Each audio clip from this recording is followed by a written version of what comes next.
नमस्कार मैत्रिणींनो, आज आपण शेंगदाण्याचे लाडू, शेंगदाणे आणि गूळ यांचे लाडू कशा प्रकारे बनवणार आहे ते पाहणार आहे। या लाडू बनवण्यासाठी मी तेलाचा व तुपाचा जराही वापर करणार नाही, फक्त शेंगदाणा आणि गूळ घालूनच त्याचा लाडू बनवणार आहे। त्यासाठी मी गॅस चालू केला आहे, गॅस बारीक ठेवला आहे, त्याच्यावर शेंगदाणे भाजत ठेवले आहे। शेंगदाणा आपल्याला बारीक गॅसवरच व्यवस्थित असं भाजून घ्यायचं आहे। जास्त गॅस मोठा करून भाजून घ्यायचा नाही। जास्त मोठा गॅस करून भाजून घेतलं तर काय होतं की शेंगदाणे भाजलं तर जातात, फक्त फोलपाटे वरून काळी होतात आणि आतून शेंगदाणे व्यवस्थित भाजलं जात नाही, कच्चेच राहतात आणि त्यामुळे लाडू लवकर खराब होण्याची शक्यता जास्त असते। आणि शेंगदाणे बारीक गॅसवर भाजल्यामुळे शेंगदाणे आतून व्यवस्थित भाजले जाते आणि त्याची चव ही चांगल्या प्रकारे बनते। त्यामुळे आपल्याला बारीक गॅसवरच शेंगदाणे व्यवस्थित भाजून घ्यायचे आहे। आता आपण शेंगदाणे भाजून घेऊ। आणि शेंगदाण्याचा लाडू हा लहान मुलांच्यासाठी खूप आरोग्यदायी असतो। लहान मुलांसंग सर्वांसाठी चांगला असतं, सर्वांनीच खावावे। आणि एक नाश्ता म्हणून सुद्धा एक शेंगदाण्याचा लाडू खाल्ला तर एक पौष्टिक आहार घेतल्यासारखं होतं। म्हणून मी हा शेंगदाण्याचा लाडू तुम्हाला बनवून दाखवत आहे। आता आपल्याला अशा प्रकारे शेंगदाणे भाजून घ्यायचे आहे। हे पहा, आपल्याला अशा प्रकारे शेंगदाणे भाजून घ्यायचे आहे। हे पहा, असे शेंगदाणे भाजून घ्यायचे म्हणजे ते आतून व्यवस्थित भाजलं जातं। त्याचा असा खरपूस चांगला वास मस्त येतो भाजल्यावर। आणि तुम्हाला जर शेंगदाण्याचे लाडू बनवायचे असेल तर एक वाटी जर शेंगदाणे घेतला तर एक वाटी गूळ घ्या। अर्धा किलो शेंगदाणे जर घेतला असाल तर अर्धा किलो गूळ घ्या।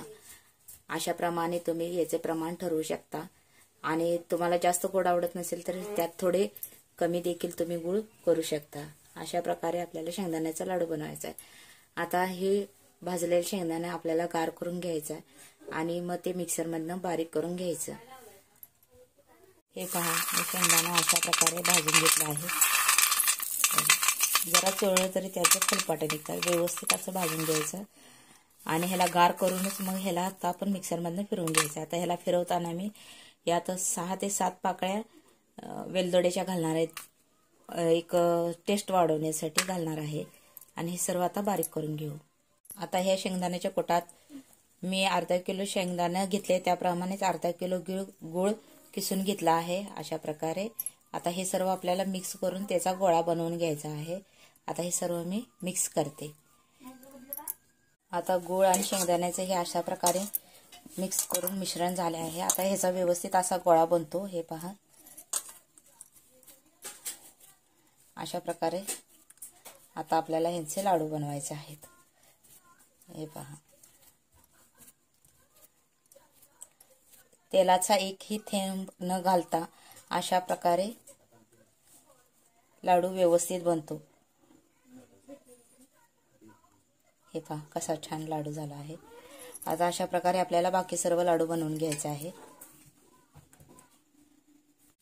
हे पहा, अशा प्रकारे आपले लाडू बनवून तयार झाले आहेत। शेंगदाण्याचे लाडू हे पौष्टिकही असतात आणि त्यात भरपूर जीवनसत्व असतं, त्यामुळे शेंगदाण्याचा जरूर एक लाडू खावावा। माझी ही रेसिपी जर तुम्हाला आवडली असेल तर माझ्या चॅनलला नक्कीच लाईक, शेअर आणि सबस्क्राईब करायला विसरू नका। आणि कमेंट बॉक्समध्ये नक्की कळवा तुम्हाला लाडू माझा आवडला का नाही तो नक्की कळवा।